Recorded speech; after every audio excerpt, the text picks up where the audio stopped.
Welcome to Suman TV. నేను మీ నవీన్. ప్రస్తుతం నేను ఎపియాన్ పెయిన్ మేనేజ్మెంట్ సెంటర్‌లో ఉన్నాను. మనతో ఉన్నారు క్లినికల్ హెడ్ డాక్టర్ సుధాకర్ గారు. హాయ్ సార్, నమస్తే అండి. నమస్కారం అండి. సార్, మొత్తం మన టోటల్ బాడీలో 206 బోన్స్ ఉంటే ఇప్పుడు పెరిగిన తర్వాత సో ఎందుకు మోకాళ్ళ మీదనే ఎక్కువ అరిగిపోయింది, మోకాళ్ళు అరిగిపోయాయి, మోకాళ్ళ మార్పిడి చేయాలి, అదేవిధంగా కొద్దిమంది పిఆర్పి చేయించాలి అని చెప్పేసి అంటుంటారు. మోకాళ్ళకి ఎందుకు అంత ప్రాధాన్యత ఉంది?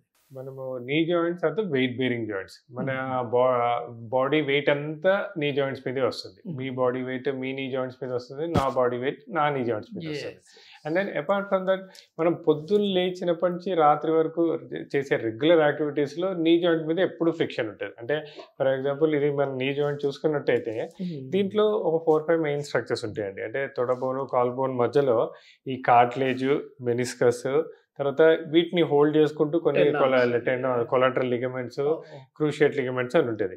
సో పొద్దున్న లేచినప్పటి నుంచి రాత్రి వరకు ఈ మోకాలు ప్రతి చిన్న మూమెంట్, అంటే మనం బాత్రూమ్కి వెళ్తాము, కూర్చుంటాము, లేస్తాము, నడుస్తాము, వాకింగ్ చేస్తాము, మెట్లు ఎక్కుతాము, దిగుతాము. సో ఫర్ ఎవ్రీ మూమెంట్ దీంట్లో ఫ్రిక్షన్ ఉంటుంది. ఆ ఫ్రిక్షన్ వల్ల ఏంటంటే ఈ కార్టిలేజ్ అనేది ఒక వయసు వచ్చాక 35-40 తర్వాత స్లోగా అరగడం మొదలు పెడుతుంది. కానీ అది ఒకటే రీజన్ కాదండి. మనము స్పోర్ట్స్ పర్సన్లో అంటే ఎవరైతే ఈ నీ జాయింట్ని బాగా ఎక్కువ యూజ్ చేస్తారు, అంటే జంపింగ్ చేయడం కానీ, స్కిప్పింగ్ చేయడం కానీ, ఆర్ పరిగెత్తడం కానీ, అలాంటి యాక్టివిటీస్, నీ జాయింట్ మీద స్ట్రెయిన్ పడే యాక్టివిటీస్ ఎవరు ఎక్కువ చేసినా వాళ్ళలో కూడా ఈ కార్టిలేజ్ అనేది కొద్దిగా బాగా దెబ్బతింటుంది. అందుకే మనము ఉన్న జాయింట్స్ అన్నింటిలో కల్లా most important joint knee joint. ఆ నీ జాయింట్ పెయిన్సే మనం చాలా కామన్గా చూస్తుంటాం. చిన్న ఏజ్లో most of the time it is sports related injuries. అంటే జంపర్స్ నీ అంటాము. అంటే అలవాటు లేకుండా సడన్లో ఎక్కువ దూరం పరిగెత్తిన, అలవాటు లేకుండా సడన్లో గేమ్స్ ఆడిన ఈ జాయింట్ మీద స్ట్రెయిన్ పడి నొప్పి రావడం మొదలు పెడుతుంది. ఓకే, ఒకప్పుడు మామూలుగా 60+ లో చూసేవాళ్ళం సార్. ఎందుకంటే నిజానికి చెప్పాలంటే మా ఫాదర్ కి నీ పెయిన్స్ లేవు అసలు. అంటే ఆయన 60+ గా ఉన్నారు. తర్వాత మా అబ్బగారు, అంటే మా నాన్న వాళ్ళ నాన్న, ఆయన వచ్చేసేసి నాకు గుర్తున్నంత వరకు 88 ఇయర్స్. అప్పుడు కూడా మోకాళ్ళ నొప్పులు లేవు.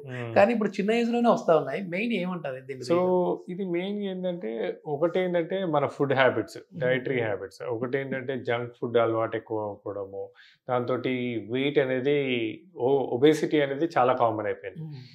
మీరు అన్నట్టు మీ పేరెంట్స్ ఏజ్, మీ గ్రాండ్ పేరెంట్స్ ఏజ్లో మన ఇండియాలో కానీ ఎక్కడ ఒబేసిటీ వాజ్ చాలా తక్కువ. ఇప్పుడు ఏంటంటే ఒకటి వెయిట్, ఒకటి తర్వాత ఇంకోటి ఫుడ్ హ్యాబిట్స్. మనం తినే ఫుడ్ ఆ రోజుల్లో మన ఇప్పుడు రాగి, జొన్నలు, మిల్లెట్స్ అవన్నీ న్యాచురల్ ఫుడ్స్ ఎక్కువ ఉంటుంది. ఇవాళ రేపు మనం తినే జంక్ ఫుడ్స్ తోటి ఏంటంటే ఈ మజిల్ మాస్ పెరగకుండా ఫ్యాట్ డిపాజిట్స్ ఎక్కువ అయిపోవడం, ఆ ఫ్యాట్ డిపాజిట్స్ ఎక్కువ అవడం వల్ల వెయిట్ అంతా రావడం. ఇప్పుడు మన నీ జాయింట్కి సపోర్ట్స్ వచ్చేది ఏంటంటే మన థై మజిల్స్, అంటే క్వాడ్రిసెప్స్ మజిల్స్. సో ఈ క్వాడ్రిసెప్స్ మజిల్స్ అనేది స్ట్రెంథనింగ్ ప్రాపర్ చేసుకోలేదు అనుకోండి, సో నీ జాయింట్ వీక్ అవ్వడము. రెండోది, ఇప్పుడు ఇవాళ రేపు మనం చూసినట్టయితే సిస్టమ్ వర్క్ చేసేవాళ్ళు, సిస్టమ్ వర్క్ చేసేవాళ్ళు సెడెంటరీ హ్యాబిట్స్ లోపల ఏమవుతుందంటే ఒకటి వెయిట్ పెరగడమే కాకుండా ఈ కార్టిలేజ్కి ఈ రక్త ప్రసారం అనేది బోన్ నుంచి వస్తుంది. ఈ బోన్ అనేది ఎప్పుడైతే ఫిజికల్ యాక్టివిటీ ఉంటుందో అప్పుడే ఈ బోన్కి బ్లడ్ ఫ్లో బాగుంటుంది. ఫిజికల్ ఇన్యాక్టివిటీ వల్ల, అంటే మనము ఎక్కువసేపు కూర్చొని పనిచేయడం వల్ల, ఫిజికల్ ఇన్యాక్టివిటీ వల్ల బోన్కి బ్లడ్ సప్లై తగ్గడము, ఆ బోన్ నుంచి కార్టిలేజ్కి బ్లడ్ సప్లై తగ్గడము, ఇవన్నిటి రీజన్స్ వల్ల ఇవాళ రేపు మనం 35, 40, 45కే నీ జాయింట్ పెయిన్స్ రావడము, కార్టిలేజ్ అరిగిపోవడము. ఈ కార్టిలేజ్ అరిగిపోవడం వల్ల వాళ్ళకి మల్టిపుల్ ఇష్యూస్ రావడము. ఇంకొక హ్యాబిట్ ఏంటంటే స్మోకింగ్ కూడా, వెదర్ ప్యాసివ్ స్మోకింగ్ అయినా యాక్టివ్ స్మోకింగ్ అయినా. అంటే ప్యాసివ్ స్మోకింగ్ అంటే స్మోక్ చేసే వాళ్ళు పక్కన కూడా ప్యాసివ్ స్మోకింగ్ అవుతుంది. సో రెండు విధాలుగా కూడా స్మోకింగ్ అనేది ఈ కార్టిలేజ్ కి చాలా హార్మ్ఫుల్. ఎట్లా సరే ఇంటర్లింక్ ఏంటి ఆ రెండింటికి? అంటే మనం నికోటిన్ లోపల ఉన్న నికోటిన్ అనేది ఏంటంటే ఈ కార్టిలేజ్ రీజనరేషన్ ని సప్రెస్ చేస్తుంది. ప్రతి సెల్ ని డ్యామేజ్ చేసుకుంటూ పోతుంది ఆ నికోటిన్. దాంతో ఏమవుతుంది అంటే కార్టిలేజ్ రీజనరేట్ అవ్వదు. కార్టిలేజ్ ఎప్పుడైతే రీజనరేట్ అవ్వదో ఆ చుట్టుపక్కల సైనోవియల్ ఫ్లూయిడ్ తగ్గి ఫ్రిక్షన్ ఎక్కువ పెరుగుతూ ఉంటుంది. ఇంతకుముందు 60 ఏళ్ళ తర్వాత రీజనరేషన్ ఆగిపోయేది బికాస్ ఆఫ్ స్మోకింగ్ హ్యాబిట్స్ ఉన్న వాళ్ళకి, ఆర్ ప్యాసివ్ స్మోకింగ్ వల్ల, ఆర్ యాక్టివ్ స్మోకింగ్ వల్ల 35-40 ఇయర్స్కే కార్టిలేజ్ డీజనరేషన్, ఆ కార్టిలేజ్ డీజనరేషన్ వల్ల సైనోవియల్ ఫ్లూయిడ్ తగ్గి ఫ్రిక్షన్స్ రావడము, ఇవన్నీ మల్టిపుల్ ఇష్యూస్ వస్తూ ఉంటాయి. Yes, yes. ఈ మోకాళ్ళ నొప్పులు ఎక్కువగా డయాబెటిక్ వాళ్ళలో చూస్తూ ఉంటాం కదా సార్, ఎందుకు వాళ్ళకి ఎక్కువ అటాక్ అవుతా ఉంటాయి? సో డయాబెటీస్ లోపల ఏంటంటే ప్రతి సెల్ ఎఫెక్ట్ అవుతుంది బాడీ లోపల. సో ఇలా అగైన్ సేమ్ ఏమవుతుందంటే బికాస్ షుగర్స్ ప్రాపర్గా కంట్రోల్లో లేకున్నప్పుడు 3 months యావరేజ్ జనరల్గా చెక్ చేస్తుంటాం HbA1c. అది 6 to 6.5 పక్కన మెయింటైన్ చేయాలి. కానీ మా క్లినిక్ వచ్చే వాళ్ళు చాలా మంది 8, 9, 11 అలా వస్తుంటారు.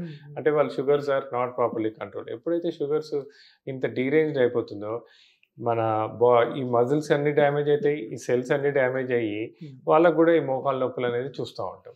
ఇంకొకటి ఏంటంటే సరే మనము కింద కూర్చుండే అలవాట్లు ఉంటాయి, మనకి ఇంతకుముందు కూడా ఉండేది.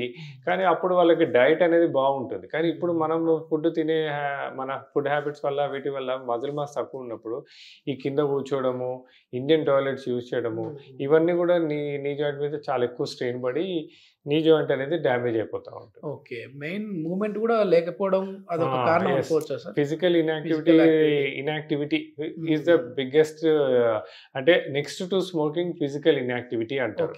అంటే అసలు ఎక్కువ నడవకుండా సెడెంటరీ లైఫ్ స్టైల్స్ ఉన్న వాళ్ళందరిలో కూడా ఈ ప్రాబ్లమ్స్ చూస్తుంటాం. ఒకప్పుడు ఏదైనా కావాలంటే అట్లా బయటికి తెచ్చుకునేవాళ్ళు, ఇప్పుడు అంతా ఆన్లైన్ అయిపోయింది. మనం ఆన్లైన్ ఫుడ్ యాప్స్ వచ్చినాయి, స్విగ్గీ వచ్చేసింది, అన్ని వచ్చింది. సో ఎవ్రీథింగ్ తెచ్చేసుకుంటున్నాం. సో ఫిజికల్ ఇన్యాక్టివిటీ వల్ల కూడా రక్త ప్రసారణ తగ్గడము, కార్టిలేజ్ డిజనరేషన్ అవడము, ఇవన్నీ ప్రాబ్లమ్స్ వస్తూ ఉంటాయి. ఇప్పుడు ఈ పిఆర్పి ఏ విధంగా పనిచేస్తుంది సార్ మోకాళ్ళ నొప్పులకి? అంటే పిఆర్పి అంటే మన బ్లడ్ నుంచి ప్లాస్మాని తీసేసి మనం మళ్ళీ వాళ్ళకి ఇంజెక్ట్ చేస్తాం. ఇప్పుడు పిఆర్పి అంటే ప్లేట్లెట్ రిచ్ ప్లాస్మా. ప్రతి ఒక్కరి బ్లడ్ లోపల red blood cells, white blood cells and platelets ఉంటాయి. ఈ ప్లేట్లెట్స్ లో ఆల్ఫా గ్రాన్యూల్స్ లో గ్రోత్ ఫ్యాక్టర్స్ ఉంటాయి. సో ఎక్కడైనా టిష్యూ డ్యామేజ్ అయినా, ఎక్కడైనా టిష్యూ డిజనరేట్ అయినా ఆ ఏరియా లోపల ఈ గ్రోత్ ఫ్యాక్టర్స్ డిపాజిట్ చేస్తే ఆ డ్యామేజ్ అయిన టిష్యూ రీజనరేట్ అవుతుంది. సో ఈ కాన్సెప్ట్ తోటి మనం ప్లేట్లెట్ రిచ్ ప్లాస్మా అంటే పేషెంట్ ఓన్ బ్లడ్ తీసుకొని దాన్ని సెంట్రిఫ్యూజ్ చేసి red blood cells, white blood తీసేస్తే ఓన్లీ ప్లేట్లెట్ రిచ్ ప్లాస్మా ఉంటుంది. దాన్ని కరెక్ట్గా ఎక్కడైతే పెయిన్ జనరేటర్స్ దగ్గర వేసామో అప్పుడు ఆ డ్యామేజ్ అయిన టిష్యూ రీజనరేట్ అవుతుంది.